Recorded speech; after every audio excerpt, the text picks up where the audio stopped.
Halo teman-teman, selamat datang di YouTube channel Stockholder, di mana di channel ini kita akan membahas tentang dunia saham.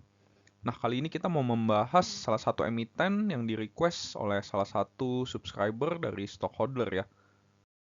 Nah, ini request dari Bapak Unanin Babas 1 ya. Sorry kalau salah sebut namanya. Nah, kalau boleh request Hexa Om. Nah, jadi beliau ini mau request untuk pembahasan saham Hexa. Nah, kita tahu Hexa ini adalah salah satu emiten yang bergerak di segmen alat berat ya, teman-teman. Nah, oke, tanpa berlama-lama lagi, kita bahas saja saham Hexa.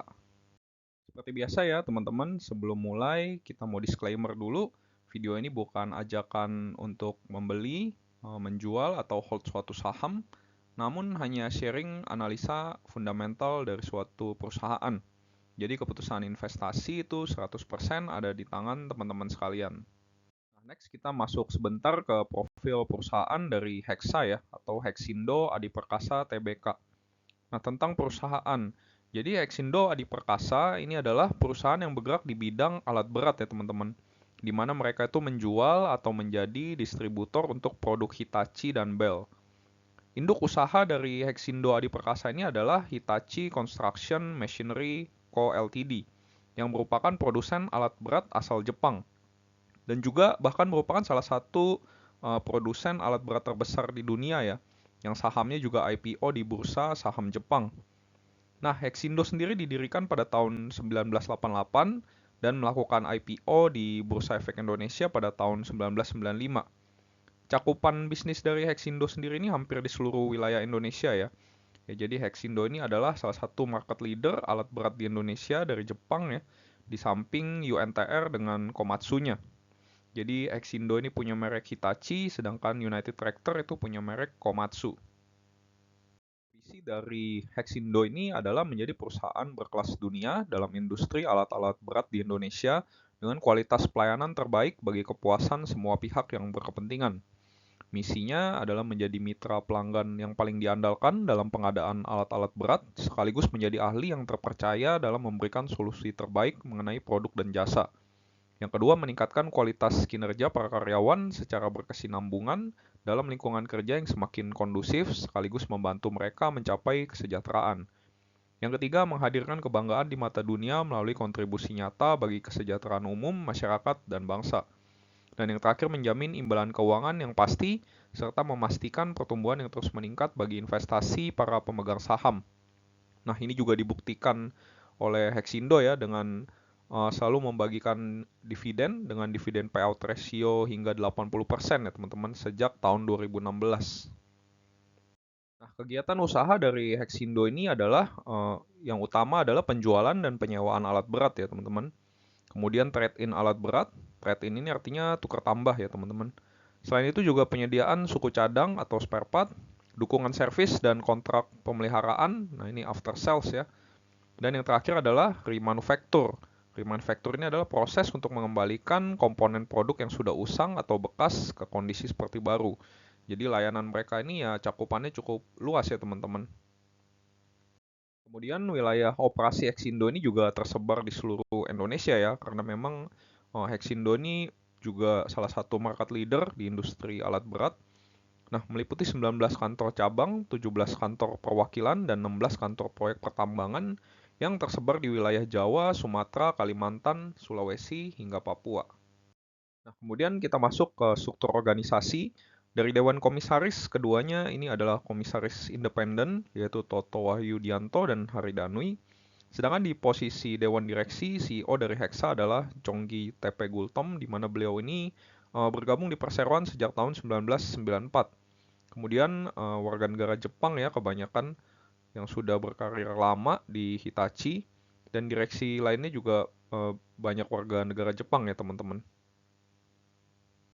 Nah, hal ini tidak mengherankan ya teman-teman karena kalau kita lihat struktur pemegang sahamnya, ini pemegang saham pengendali dari perseroan itu adalah Hitachi Construction Machinery yang memegang 48,59% dari saham Hexa.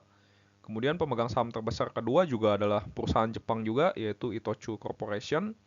Nah, masyarakat ini memegang 21,29% dan sisanya oleh Hitachi Construction Machinery Asia Pasifik itu 5,07% ya.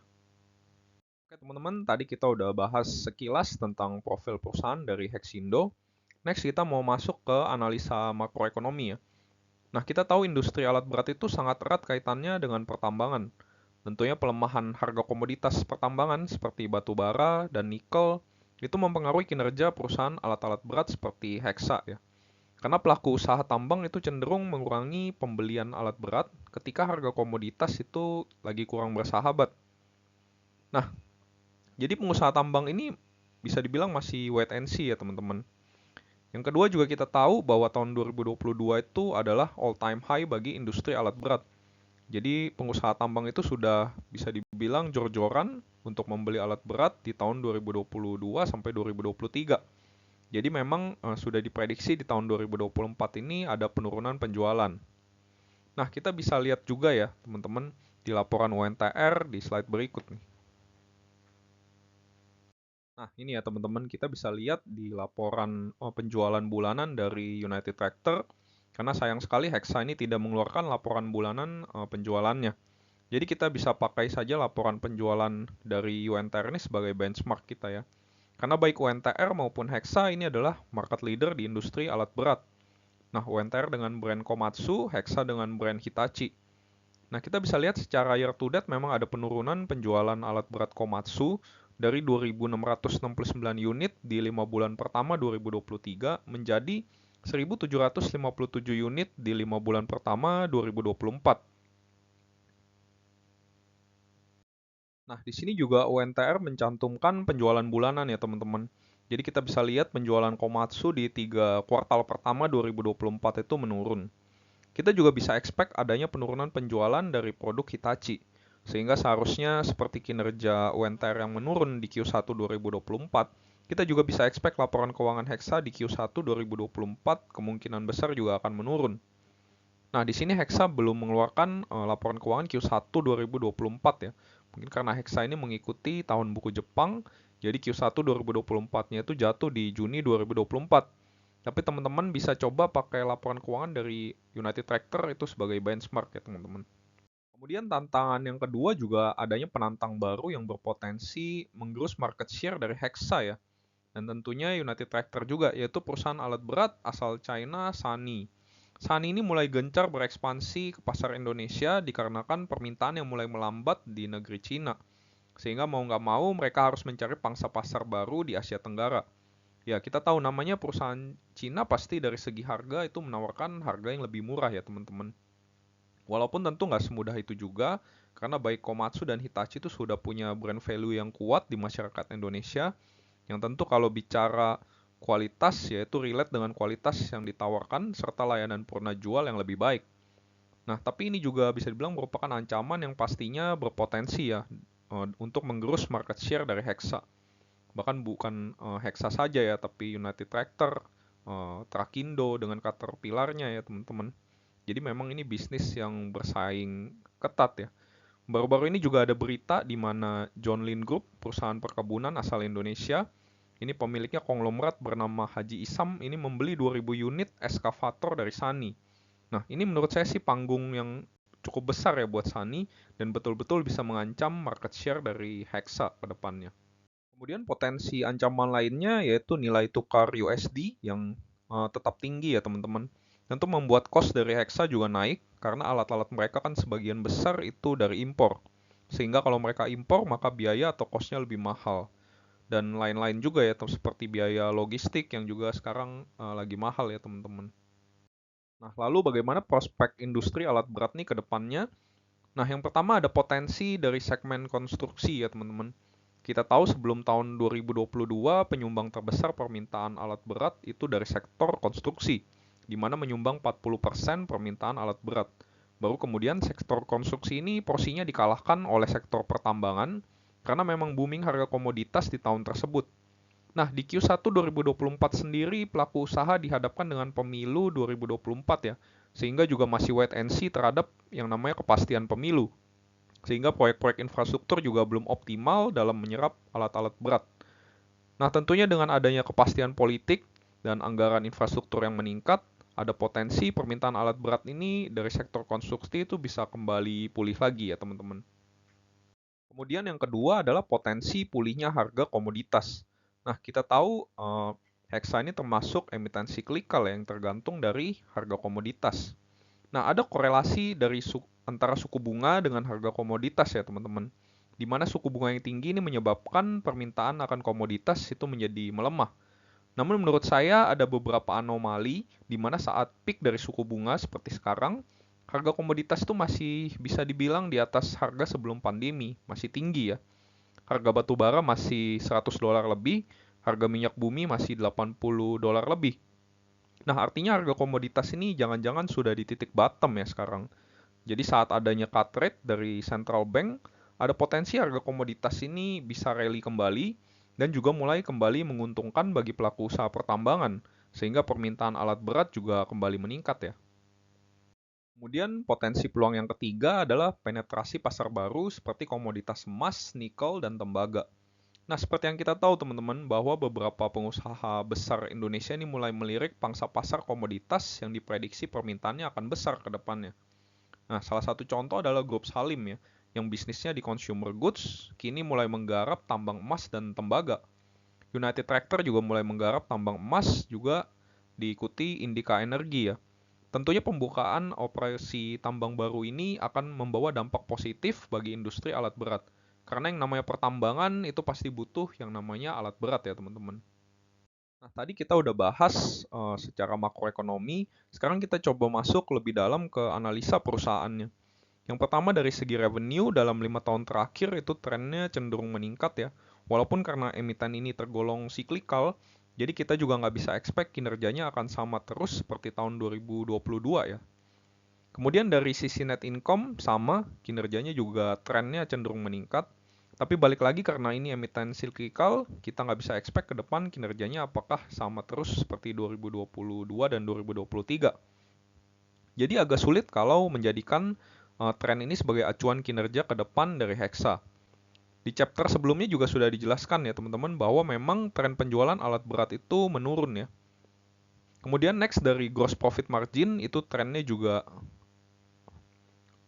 cenderung menurun ya. Ini artinya ada persaingan yang semakin ketat di industri alat berat ini yang tentunya jadi tantangan tersendiri buat Hexa.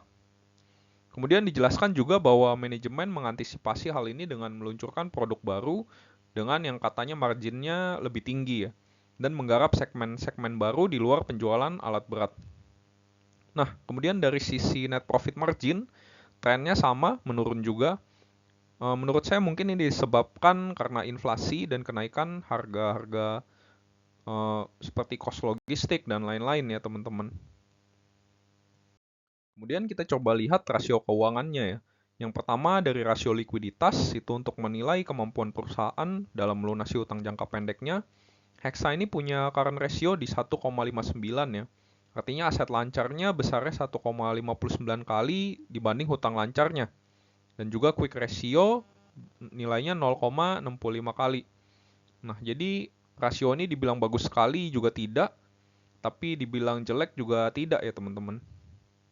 Nah, yang kedua rasio solvabilitas itu untuk mengukur kemampuan perusahaan dalam melunasi hutang jangka panjangnya.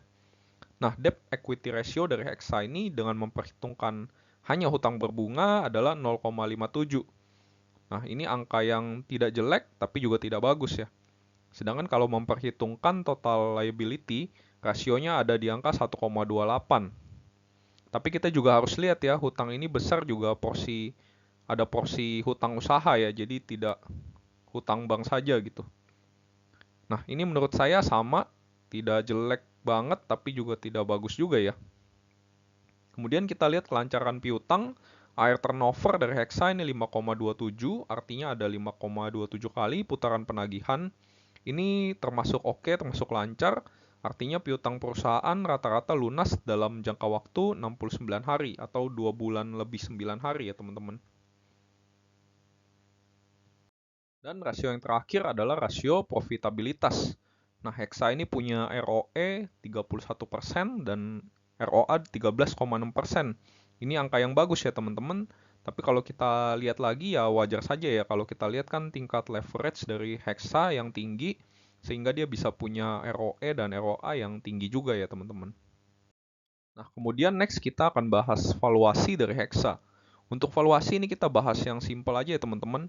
Yang pertama saya mau coba dari PE band atau rata-rata PE ratio. Nah, di harga 6.550, PE ratio Hexa itu adalah 6,4. Sedangkan rata-rata PE ratio 3 tahun dan 5 tahun kurang lebih ada di angka 6 lebih juga ya. Jadi bisa kita simpulkan Hexa ini berdasarkan metode PE band itu ada di fair value-nya. Kemudian kita mau pakai PBV band ya. PBV dari Hexa ini adalah 1,99, sedangkan rata-rata PBV 3 tahun terakhir di angka 2. Artinya jika mengacu pada PBV band 3 tahun terakhir, harga Hexa ini bisa dibilang sudah fair value. Kemudian rata-rata PBV 5 tahun terakhir adalah 1,64. Artinya jika mengacu pada rata-rata PBV 5 tahun terakhir, saham Hexa ini tergolong over value ya. Nah, kemudian yang terakhir kita tahu Hexa ini adalah salah satu emiten yang sangat royal dalam membagikan dividen ya. Di mana sejak tahun 2016, Hexa ini membagikan dividen dengan payout ratio 80%.